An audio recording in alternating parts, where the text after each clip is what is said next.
6. So after the 4s, I have to go for the 4s, I have to go for the 3d. So I have to go for the 3d. Okay. So 10 and 10, 20. So these are the 6 are remaining. They are the 3d 6. Okay. So from this electronic configuration, now we have the idea that as the last electron is entered the s, so this is the element of the s block. So element of the s block. As the last electron is entered in the p, I say that it is the element of the p block. And as the last electron is entered in the d subcell, it is the element of the d orbital. This it is a d block elements. Okay. Now suppose I have the element given as z is a suppose 18. Z is given as 18. So now write down electron configuration: 1s2, 2s2, 2p6, 3s2, and 3p6. So this is a 10 plus 8, that is 18. Okay. So now let us confirm. Where Z is 19. So this is a potassium. Z is 33. It is arsenic. Z is 26. It is the iron. And Z is 18. It is a argon. So we know that potassium. Potassium. It is a element of the first group element. I have the trick already given that. That is He, Li, Na, Ki.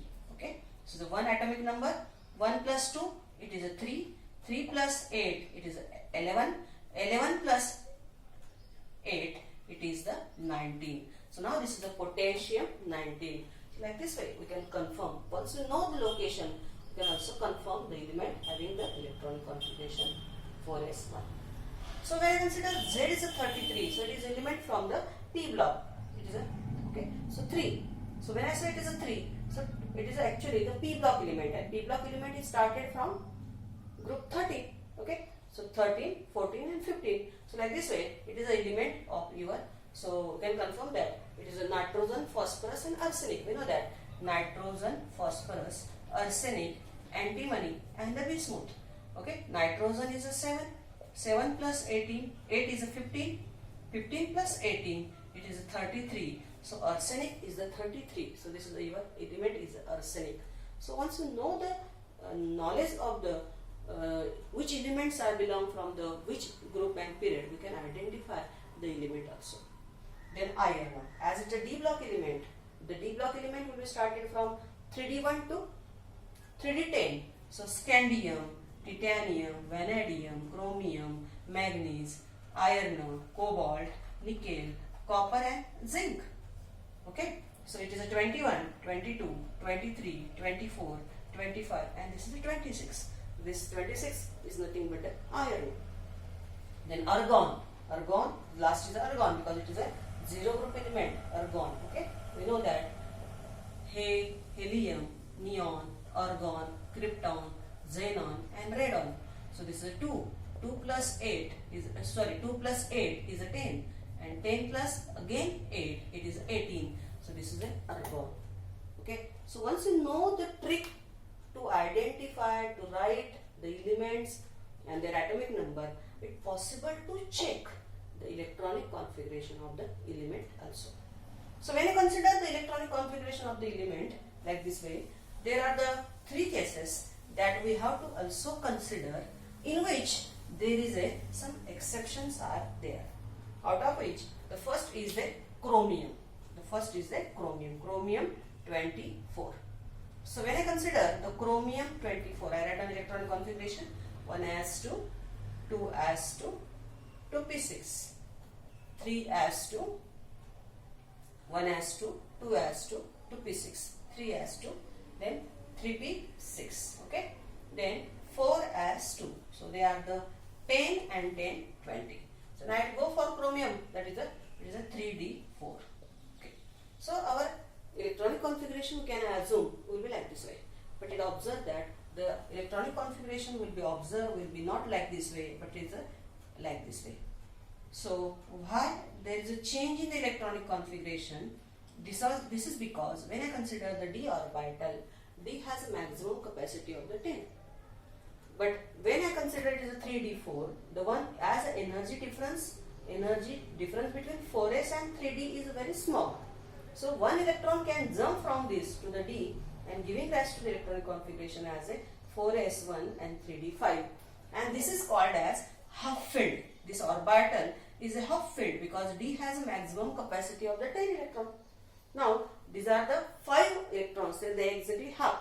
It observe that half filled and full filled orbital electronic configuration has a special stability, and therefore it will be changed from a simple electronic configuration to the special electronic configuration, that is the half filled electronic configuration. Similarly, if you consider a copper 29, it has electronic configuration 1s2, 2s2, 2p6, 3s2, 3p6, 4s2 and 3d9. But this will be our expected electronic configuration, but your observed electronic configuration is a 1s2, 2s2, 2p6, 3s2, 3p6, 4s1 and 3d10. So why 3d10? Because D has a maximum capacity of the 10, and if we jump one electron from 3s to 3d, just like the electron is jumped from here S to D, the fulfilled electronic configuration is obtained. This electronic configuration is fulfilled, and because of the fulfilled electronic configuration, the half-filled electronic configuration and fulfilled electronic configuration has a spatial stability, and therefore these elements are goes for their spatial stability of the electronic configuration. Similarly, one is there, that is the palladium 46. I can write the electronic configuration 1s2, 2s2, 2p6, 3s2, 3p6, 4s2, 3d10. If I like this way, so this 10, these are the 20, this is the 30. After the 3d10, we go for 4p6, then 5s2, then 5s2, okay, and then 4d. Now, okay, so I count 10, 20, 30. These are the 38. Okay, so 38 is gone. So how many are remain? There are the 8 are remain. So this is 3d8. But now your observed electron configuration is not like this, but it is a 4s0, 4d10. So why? Again, this 2 electron is jumped and D will be acquired the fulfilled electronic configuration and got a spatial stability. So these 3 cases we have to consider as exception for the electronic configuration because of this spatial electronic configuration. Otherwise, the other electronic configuration is as usual according to this simple trick. Okay, thank you.